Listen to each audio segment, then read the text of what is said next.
ঠিক আছে, এই বাড়িতে আমরাও থাকবো না। মা আইসা বলো, আসো। মা তুমি কই যাও? আরে আমার লোকে হেয়ার কাট হয়েছে, তোমার লোকে তোমার কোনো সমস্যা নেই মা, তো তোমার লোকে তোমার কোনো কাজ হয় নাই, তুমি যাও না মা। মা মা মা মাই গেল গা। আজকে এই মজলিসে আমি সবাইকে ডাকছি একটা জিনিস দেখানোর জন্য। আমার সারা জীবনের কষ্টের অর্জিত সব সহায় সম্পত্তি আমার প্রাণ প্রিয় ছোট ভাই সাহেব দিয়ে দেওয়ার হবে।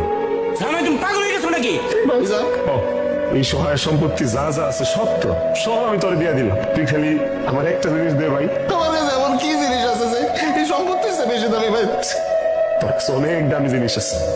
আমার মা, তেরা ভাই, তেরা আমার মারে আমার কাছে ফিরাইতে ভাই, কিচ্ছু লাগবো না। যার কাছে মা আছে এর সে দুনিয়াত কে আছে আমাদের ক? সহায় সম্পত্তি সব দিয়ে দিছি না ভাই। তুই এক কাম করতে পারি, কিডনি খুলে লয়ে যা ভাই, তো লাগলে আমার একটা চক্ষু খুলে লয়ে যা, তো যা লাগে আমার থেকে লয়ে যা ভাই, তাহলে আমার মারে আমার কাছে ফিরাইতে ভাই না।